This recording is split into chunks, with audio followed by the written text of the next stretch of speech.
Winter solstice at Unicorn Academy is supposed to be a shimmering, magic-filled celebration. Right? But what happens when the unicorns don't get their festive wreaths? There are no presents under anyone's bed, and the entire solstice feast goes missing. Buckle up, because Episode 1 of Unicorn Academy takes what's meant to be the brightest holiday on Unicorn Island and throws the whole academy into crisis. And let me tell you, the twists and emotional payoffs are absolutely swizzle-tastic. So the episode kicks off with an explosion of excitement. The whole cast, led by Ava, are buzzing as the Solstice Eve carols play and glittery ornaments get hung around the academy. Their joy is almost contagious. Everyone is hyped for the wooden unicorn gifts, the scrumptious feast, and time with their best friends. Ava, in particular, is so excited she keeps forgetting to breathe. She's determined to make this solstice perfect, not just for herself, but for everyone. Meanwhile, Sophia, our main character, admits she's never celebrated solstice before. It's a tradition she missed out on, thanks to her dad keeping island customs a secret. Ava immediately takes it upon herself to show Sophia and everyone else the perfect solstice, insisting it will become everyone's favorite holiday. But here's where the first twist hits. When Ava and her friends wake up the next morning, ready to tear into their presents, they find absolutely nothing under their beds. No gifts, no wreaths, and, worst of all, no sign of the legendary feast. Panic sets in. The mood flips instantly, from eager anticipation to emergency status. The group is forced to admit that Solstice is heading for disaster. The arrival of Frella, a dwerpen, think magical delivery Elvis, deepens the mystery. She explains the entire solstice delivery, from the feast to the presents, never arrived. The gondola that's supposed to bring everything from Dwerpen Village simply vanished. With most of the Dwerpens already home for their holiday, Frella is left alone, worried about both the lost delivery and missing her own family celebration. Ava refuses to accept defeat.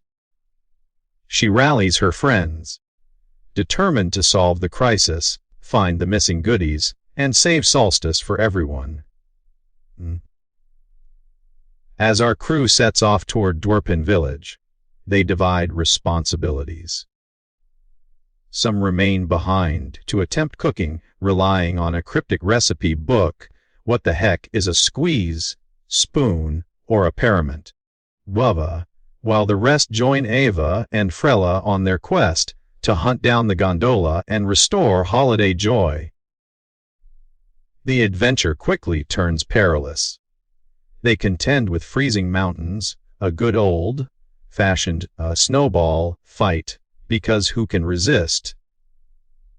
And plenty of comic mishaps along the way. The dialogue is packed with warmth, jokes, and stories of past solstice mishaps, like burping bubbles after accidentally drinking Winkle, Wash, and feather-themed pranks. But the heart of the drama isn't just about missing food or gifts. It's about the stress Ava puts on herself to control the holiday. When things keep going wrong, Ava gets increasingly fixated on saving Solstice.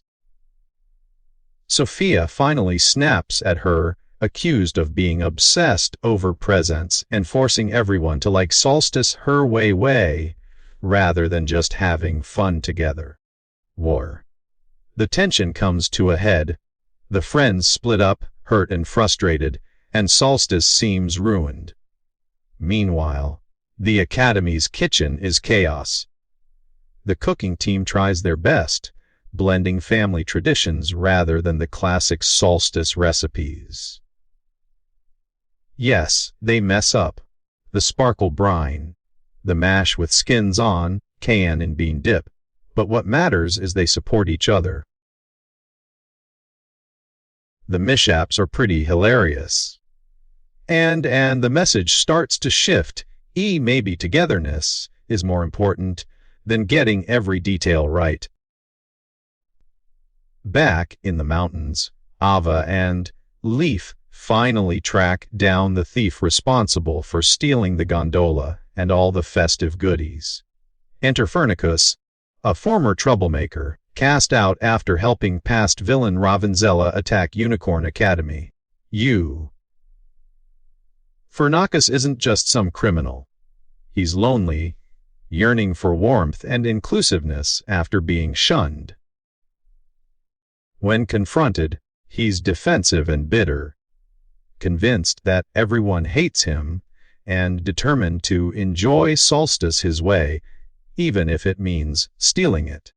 Ava realizes she's gone too far chasing perfection and presents. She's exhausted, hungry, and finally understands that her obsession with giving Sophia the perfect solstice ended up hurting her friends. In a touching moment, she apologizes, and Sophia admits she actually had a pretty good time. A holiday isn't about gifts, but about sharing it with those you care about. Fernacus, seeing Ava's humility, and the warmth of the Dwarpins welcoming Frella home despite their own heartbreak, has a change of heart. He returns with the stolen goodies, some a little worse for wear, and asks if he can be forgiven. There's some resistance. After all, Fernacus caused a lot of pain before, but Sophia makes a passionate speech about second chances. Solstice, she insists, is about family, forgiveness, and coming together, even for those who've made mistakes. The final act is all out joy. The Dwarpins and riders scramble to salvage whatever they can. Half a wooden unicorn here, a ragtag volleyball there. The feast, though non-traditional, brings everyone together. Frella is reunited with her family, Fernacus finds acceptance, and Sophia gets her first real taste of solstice magic, not in the form of perfect presents, but as laughter, singing, and heartfelt friendship. The significance of the wooden unicorn gifts reveals itself as well. It's not about the objects, but about an old tradition. Dizzyda's Dwarpins, once lost in a blizzard, were guided home by unicorn riders who brought light in the darkness. Solstice gifts are a way to say thank you, and to remember that even in hard times, community and kindness matter most. The episode closes as the music swells, everyone singing the solstice carol. That feeling Ava chased, the perfect holiday, happens organically once everyone is together and the pressure to make everything perfect is gone. Even Fernacus is invited to join the ceremony, signifying forgiveness and the true meaning of solstice. So what did episode 1 teach us? At Unicorn Academy, magic isn't just about unicorns and glitter. It's about working together through setbacks, forgiving mistakes, and creating new traditions when the old ones fall apart. In the end, the real gift is just being together. If you enjoyed this deep dive into Unicorn Academy's wild and emotional winter solstice adventure, let me know in the comments, what was your favorite moment? Did Ava go too far? Or was she just trying her best? Don't forget to smash that like button, Share this recap with fellow fans, and subscribe for more magical episodes and breakdowns every week.